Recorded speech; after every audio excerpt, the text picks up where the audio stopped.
Conventional wisdom is if you want to live in a place with inexpensive housing, the trade off is you're going to get below average walkability and transit, basically the things that make it worth living in a city in the first place. Conversely, the cities that have amazing urban amenities are going to cost you an arm and a leg. Well, the conventional wisdom has some holes in it, and that's what this video is about. What I call the Goldilocks cities, places where you can get more of the things that make cities great without breaking the bank on housing. If you're new here, I do a video along these lines every year or two, but guess what? There's new data every year. Housing prices trend different ways in different cities, and my thoughts on how to put all the data together keep evolving too. So today you're going to get new cities I rarely talk about on this channel, and a new #1 undervalued city too. Let's talk about what I considered in putting this list together. First of all, we're looking at central cities with metro areas over 500,000 population. There are 108 cities that fit that definition, and the 500K threshold means I'm casting a wider net than I often use. For you, 500K might be on the small side, but for me, I can't be a hypocrite. I lived in Albuquerque, New Mexico for a year and a half, metro area under $1 million, and yeah, I'd probably do it again. And then there are two pieces to deciding whether a city is undervalued or not and by how much. One of those two things, the way the general public values it, is pretty straightforward, and for that I'm just using the Zillow Home Value Index from May 31, 2026 as a proxy for the market clearing price for each city. The more complicated part of the equation is what I think the actual value of a city is. And for me, it's how well does it function doing the things a city is supposed to do? Is the transit good and do people ride it? Is it walkable and do people walk? Is it bikeable and do people bike? For me, all of that is upstream of the other things I love about cities. It's what makes great cities possible. So I went and found data to measure all of those things, and I'm going to show you the city with the lowest Zillow Home Value Index that was still above the median on every metric, and that's Cleveland, Ohio. Walk score rating of 57, that's 32nd out of 108 qualifying cities. Walking mode share of 5.1%, that's 28th. Bike score rating of 52, that's 39th. Bike mode share of just under 1%, not great, but in the US it puts you in the top third. For transit, I use the National Transit Database to measure both the supply and the demand side for the most recent available month, April 2026. Vehicle revenue hours per capita, so the hours when a transit vehicle was actually available to riders, that's supply side, and then for demand side, just unlinked passenger trips per capita, and Cleveland ranked 34th and 29th respectively. And here's the big one, the prevailing home price in Cleveland is about $120,000. So the question I'm asking in this video is how much more do you have to spend to live in a place that does everything in the aggregate better than Cleveland? The idea originates, I think, in baseball analytics, where a groundbreaking Moneyball type idea was value over replacement. In other words, how valuable is player X compared to, say, a minor league player you could get for the minimum salary, because that helps you decide how much you should be paying for that player. In other words, I'm calling Cleveland, Ohio a replacement level city, but I do mean that in the most loving, respectful way possible. In fact, a very reasonable response to today's list might be, maybe I should just move to Cleveland. Now, I gave you 6 criteria, and what I did was I normalized them from 0 to 100, but with 0 being replacement level, or Cleveland, and 100 being the top-ranked city on that metric. So there's a total possible of 600 of what I'm calling urbanism points, if you were top-ranked on every metric, which, spoiler, no city is. And then I compare each city's home value index to Cleveland's, and then calculate how much you'd have to spend on housing for each urbanism point above and beyond Cleveland's. That's the basis for today's rankings, and it is a tough list. I am an adherent of the idea that you can find great pockets of urbanism in any city. It's kind of a basic principle of this channel. But today it is all about where you can get the most for your money, so with that, let's just get straight to it. Number 10, Portland, Oregon. Given that the five highest cost cities in the US as far as home prices are West Coast cities, it's pretty shocking that a city like Portland shows up here at all, but it's somewhat underpriced for what you're getting. The city is above average across the board, but where it gets the most separation is bike score rating, which is the highest in the US among major cities. Well, actually tied for first, and we'll get to the other top rated city later in the list. Next up, the sixth most expensive city in the US. You'd think New York would not belong on any list related to affordability, but you just get so much. Every metric is well above replacement level, including by far the most transit supply and ridership per capita of any US metro area. So when I normalize the data, it scores 100 for each, with a ton of separation from the second place city, especially when it comes to ridership. Remember, this is per capita for the metro area. The reality is, if you live in the city, near a subway line, supply levels and ridership are going to be much higher.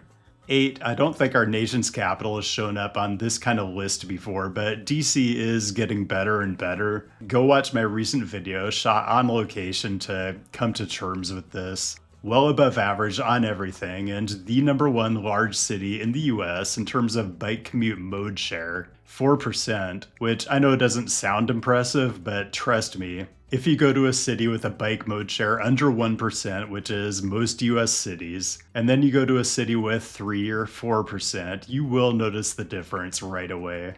7, Pittsburgh always shows up on these lists, and this time is no different. Well above the median along every dimension, but where it shines the most is walk mode share, which the latest census data puts at 9%, a shockingly high number for a US city. I actually ground truthed a lot of these high walkability neighborhoods in my Pittsburgh video last year, and the data don't lie. The city is full of absolute gems that are almost absurdly affordable.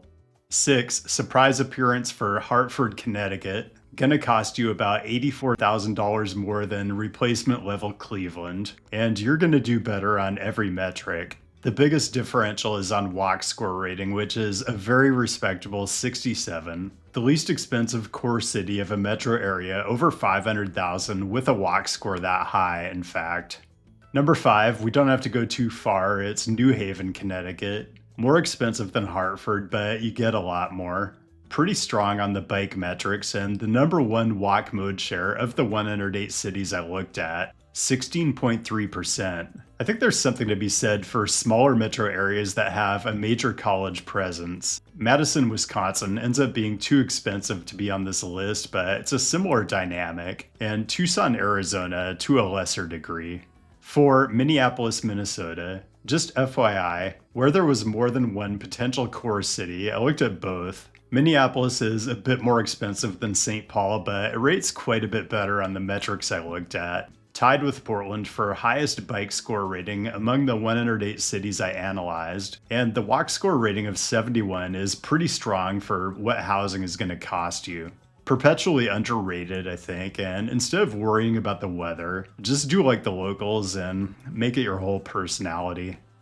Okay, still to come, the top 3 of your dreams with the most value over replacement for your housing dollar. And I've got some honorables and dishonorables. Subscribing is cool, but real ones hit the notification bell. Like literally, I am always hearing, YouTube does not tell me when you release a new video. Well, that is what the bell is for. Follow on the apps to keep up with the latest. I was in Vegas for a couple days. More on that in a future video.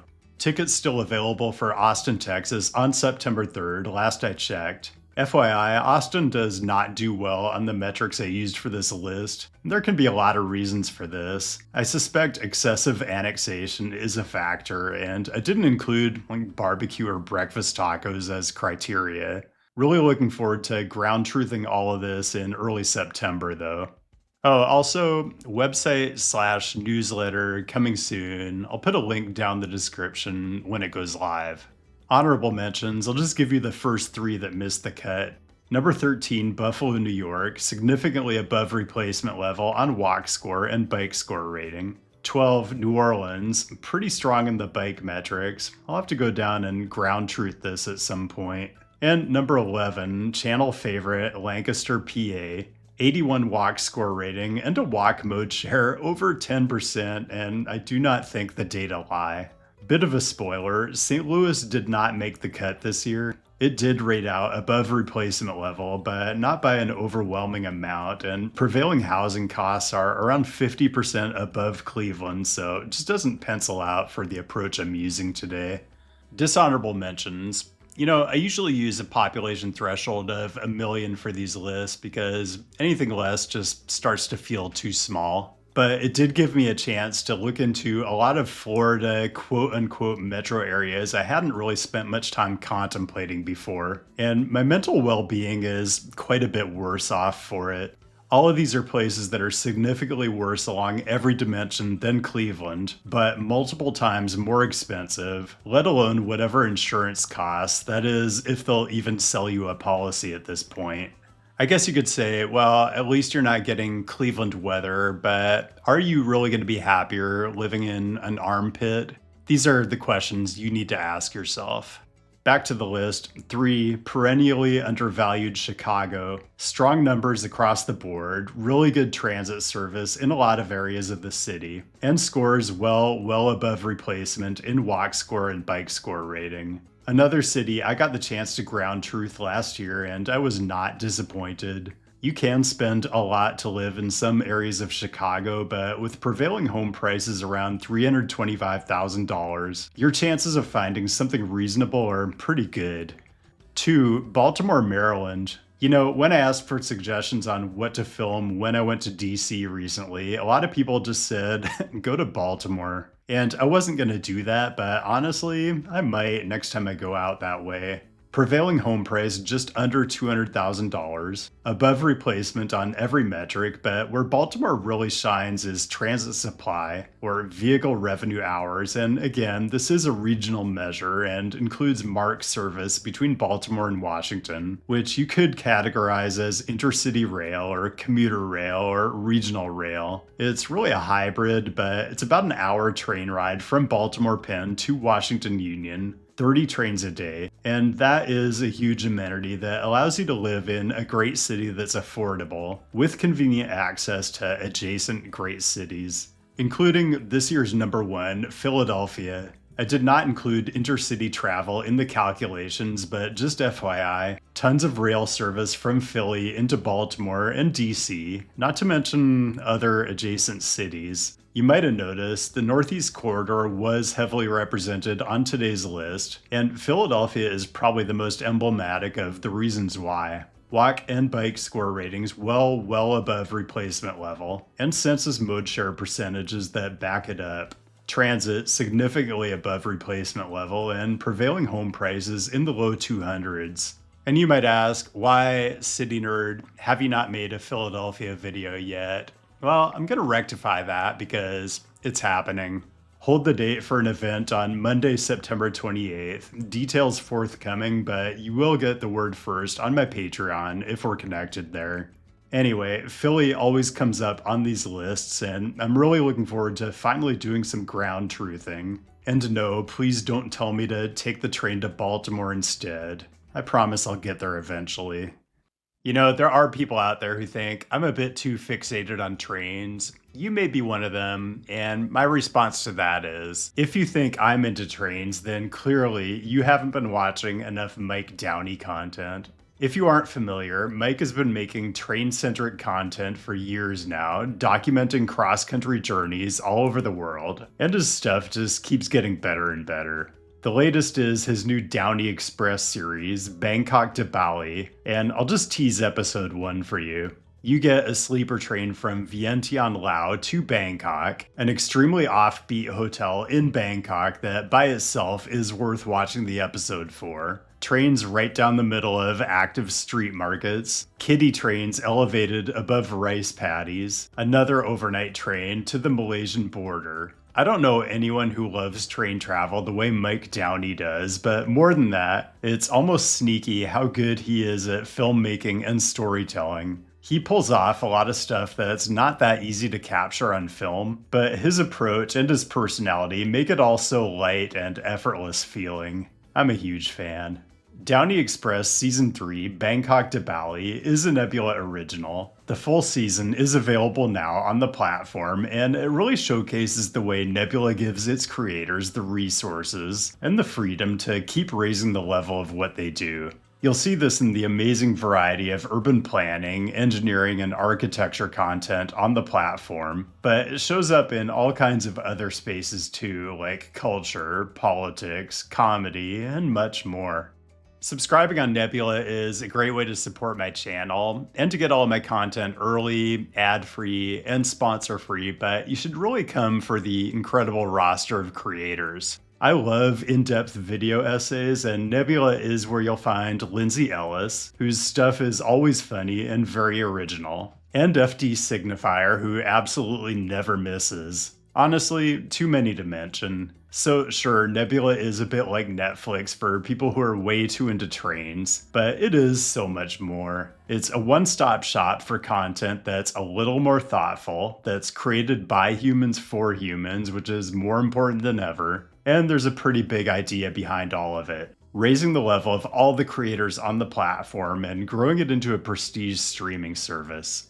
So if you subscribe to Nebula using my custom link down the description or the QR code right here, you're just going to get an incredibly good deal. All the content from all these amazing creators, ad-free, sponsor-free, early, and sometimes exclusive, for 50% off the regular price when you sign up for an annual subscription. Lifetime subscription, maybe an even better deal. The regular price is currently $500, but with my creator link, it's only $300. You pay once, and you get Nebula for as long as both you and Nebula exist. You'll also get guest passes, one each month or 3 per quarter if you're on annual or lifetime, so you can share your favorite stuff with friends and family. Once active, guests can binge all the Nebula content they want for a week, and no payment info is required.